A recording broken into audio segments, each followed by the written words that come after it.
Ya, assalamualaikum warahmatullahi wabarakatuh. Ya, perkenalkan saya Muhammad Fadlan Al-Qurtubi dari Institut Agama Islam Nasional Laroiba Bogor. Ya, saya dari Fakultas Tarbiyah Program Studi Manajemen Pendidikan Islam Laroiba. Ya, jadi dalam hal ini saya akan menjelaskan sedikit ya daripada tentang kriteria evaluasi program pendidikan. Yuk, sama-sama kita simak. Ya, jadi kriteria program evaluasi pendidikan itu digunakan untuk mengukur ketercapaian suatu program berdasarkan indikator-indikator yang telah ditentukan. Ya.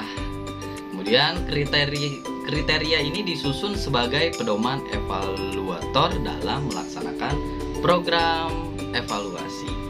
Nah, dari disusunnya kriteria evaluator ini menjadi lebih mantap, lebih bagus ya, karena ada patokannya ya, dapat digunakan sebagai bukti pertanggungjawaban dari hasil evaluasi. Untuk menghindari subjektivitas, evaluator dari hasil evaluasi sama walaupun evaluator berbeda.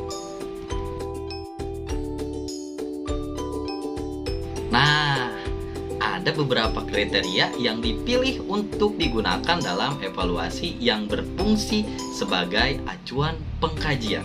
Nah, ada dua jenis yang dapat digunakan dalam evaluasi program, yaitu satu diantaranya kriteria internal dan dua kriteria eksternal. Nah, yang dimaksud dari kriteria internal satu ini yakni adalah standar yang dapat diaplikasikan terhadap suatu program dalam kerangka program itu sendiri. Nah, sedangkan kriteria eksternal adalah standar yang ditetapkan terhadap suatu program dari sumber di luar kerangka program. Nah, dari kriteria internal ini meliputi ya, satu kriteria internal yang dipergunakan adalah kohernasi. Ya, yang kedua, kriteria internal ini yang dipergunakan adalah penyebaran sumber. Dan yang ketiga adalah tanggapan pemakai, sikap dan reaksi pemakai yang berpartisipasi dalam program sering menjadi kriteria. Nah, tanggapan penyedia yaitu mengacu pada tanggapan pihak yang menyediakan program.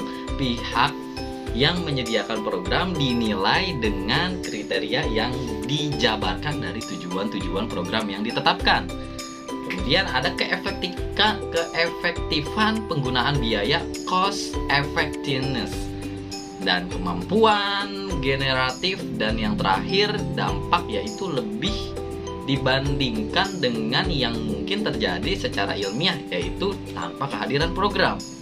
Nah, kriteria eksternal di sini yang pertama, satu pengarahan kebijakan, biasanya program-program yang harus dilaksanakan dalam kerangka pengarahan kebijakan tertentu. Dan yang kedua ada cost benefit analysis, yaitu menghendaki keuntungan-keuntungan program baik yang segera tampak ya atau tidak segera tampak, dan biaya pelaksanaannya itu dan biaya pelaksanaan programnya itu baik biaya yang langsung maupun tidak langsung.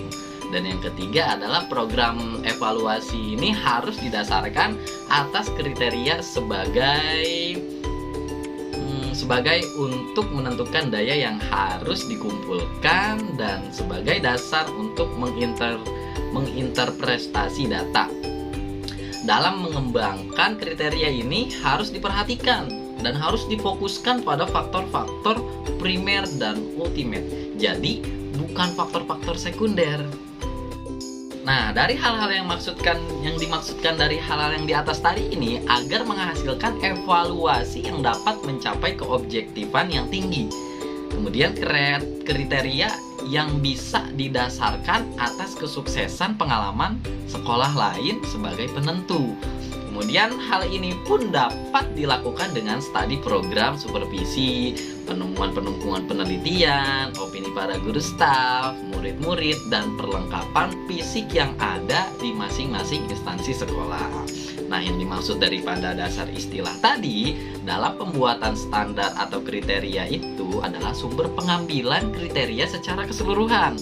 Ya, dengan pengertian bahwa kriteria adalah suatu ukuran yang menjadi patokan yang harus dicapai, ya.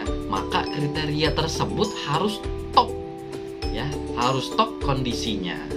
Nah, sumber pertama, apabila evaluasi merupakan implementasi kebijakan, maka yang dijadikan sebagai kriteria atau tolak ukur adalah peraturan atau ketentuan yang sudah dikeluarkan berkenaan dengan kebijakan yang bersangkutan.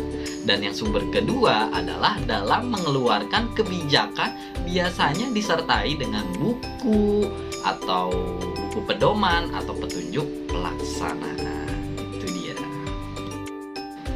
Sekian pembahasan kriteria evaluasi program pendidikan dari saya atas nama Muhammad Fadlan Al-Qurtubi. Mohon maaf apabila ada kekurangan atau salah kalimat.